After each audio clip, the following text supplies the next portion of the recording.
In October 2017, 10 Australian agribusiness leaders embarked on a Westpac trade mission to explore opportunities in today's China. What markets are there for their products? How is business done? Should they invest in a China strategy? And if so, where to begin? The whole business of government relations was really very interesting and something I wasn't aware of, but it's very important to the Chinese how they do business because the government governs how they do business. From our interaction with both business and government, I can see that there is a requirement for you to understand how governments work and how they interact with the business. The government is a very important part of your process. But once you have gotten past that, dealing with the business, I think will become very efficient and quick, and the response time, you'll have to be able to move quickly and ready to go. There's been various corruption issues over time. The government has cracked down on them. There was, I can't remember the exact number, but it was 40,000 arrests or something since the crackdown on corruption. They actually are cracking down on any types of illegal bribery, that type of thing. When you have meetings with these sorts of Chinese businesses or business partners, often you can find a connection quite quickly, and after 2 hours, a little bit of wine and a little bit of food, you think, fantastic, we've practically done the deal.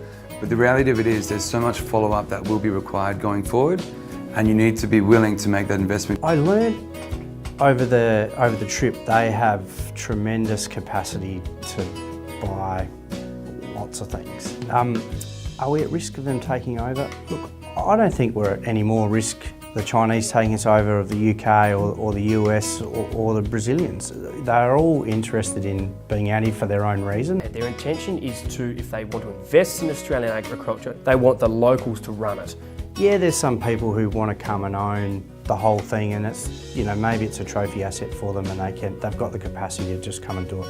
Then there's others that, want to have some security around supply or some avenues to market. And the Chinese people want to partner with us.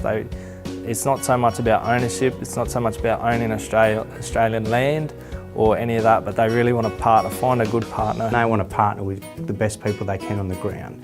I see massive opportunities in terms of the relationships that can and have been formed with the Chinese amongst many trading partners. Failing to engage with China, I believe, would be to Australia's detriment. We need to maybe create a platform where we can tell the local farmers there's more business, there's more opportunities, there's a huge demand here, and it's just a matter of knowing where to go, how to find those links, how to create the partnerships, and then do business.